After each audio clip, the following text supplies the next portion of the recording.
Hello, welcome to this episode of Design Chat. Do you know what happens when two brothers fight, they split, but both of them win in life? Well, Adidas and Puma happens. Today let us understand the logo evolution story of these two big German brands. But before that, their history in brief. The brothers Rudolf and Adolf Dassler, they started their own shoe factory called the Brothers Dassler Shoe Factory in the year 1924 in Bavaria, Germany.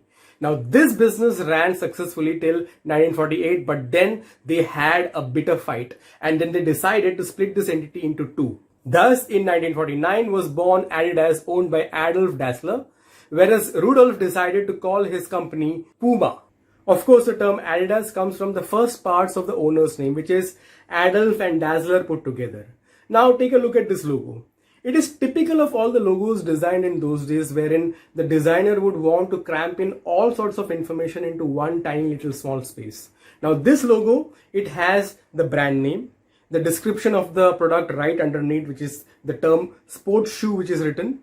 It has got the picture of the product as well as the owner's name written right on top of the logo. Now I'm wondering why this kind of a strategy was used for this logo. Is it because of the split that happened between Addy and Rudy? Maybe the brand owners wanted the audience to know which logo, which brand belonged to whom. Now this becomes clear when we inspect the Puma logo. This logo has got all the detailing which is there in the Adidas logo, except the brand name is different, the owner's name is different, and the shoe is now replaced with the silhouette of a Puma cat. And a fun fact is that in my research, I came across an article which said that Puma was originally Ruda, after Rudolf Dassler. But it seems that better sense prevailed, and instead of copying the Adidas formula, they decided to keep the name as Puma to indicate the power and the agility in the products. But by the year 1950, Adidas cleaned up their mess and they introduced a new logo. A simple logo based on this particular font, ITC Avant-Garde Gothic. And it took them 17 years for them to reach from this to this. At first glance, the changes are minor.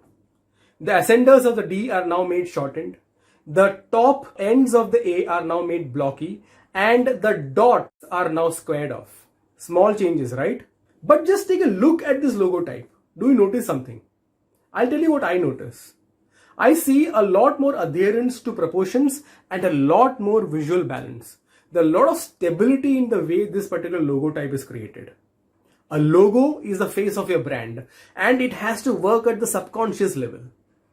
A lot can be communicated about the personality of a brand if you understand how to put shapes together to create meaning. Now let me put these two together. Do you get what I'm trying to say? Now as far as the Puma camp is concerned, in the year 1958, they introduced something called as the shoe decal. You know that shape that comes on the side of the shoe? And they call this the form strip. And in 1968, they changed the shape of the silhouette of the Puma cat to make it look a little more realistic yet stylish. In the year 1970, the Puma cat decided to pounce, not just leap. It seems this change was brought about in the logo to indicate the aggressive stance that Puma is taking in comparison to the brand Adidas. Whereas in the year 1971, Adidas introduced the famous trefoil. So it seems these three leaves are supposed to indicate the three major land masses, which is Eurasia, Africa, and the Americas. And the three stripes are supposed to indicate diversity. Now, please do not look for logic out here, because another article says that this is also supposed to represent the Olympic flame. Sometimes logos are like the flags of nation. The meaning is whatever is written into the flag code. By the way, there's another history behind the three stripes. It seems it originally belonged to another brand called Krahu, from whom Adidas purchased its trademark. But what is significant to notice out here is how the corporate identity of a sporting company became a pop culture icon. This shape was all over the cultural landscape of the 1970s. And for Puma in the year 1975, the logo type and the logo mark, they came together. This time the cat went back to being a black silhouette. But the branding department in Puma never stopped experimenting.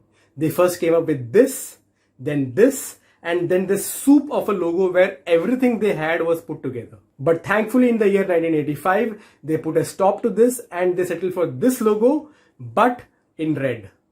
As far as Adidas was concerned, they started using multiple logos for their various segments, rather than keeping on changing logos which were so loved by the masses and was so much a part of the cultural fabric. In 1991, Adidas started using this logo for their sporting segment. This was sometimes referred to as the mountain logo or the badge of sport. Prior to this logo was only seen in their sporting equipment range, whereas the trefoil logo was reserved for their classic product segment. In 2002, Adidas introduced a new logo, a circular logo with 3 stripes. Now this logo was supposed to be for the sports fashion segment. And finally, there is this triple stripe logo, which is the umbrella logo under which all the segments fall under. It's time to pick my favorite logo, isn't it? Honestly, I like both the logos for what it is. But if you would ask me to pick one, then it is going to be the mountain logo from the Adidas camp. And I will tell you why. 1, because of the Spartan and the clean Adidas typeface. And 2, the simple manner in which the bars represent a progressive challenge, which is what sports is all about. But which one of these were your favorite logo? Do let us know in the comments. And also tell us in future which are the logo comparisons which you would like to watch. For those of you who are interested, I've got the links to the Puma and the Adidas fonts in the description. Do hit the like button if you enjoyed watching this video. And do not forget to subscribe to the Design Chat channel. Bye-bye.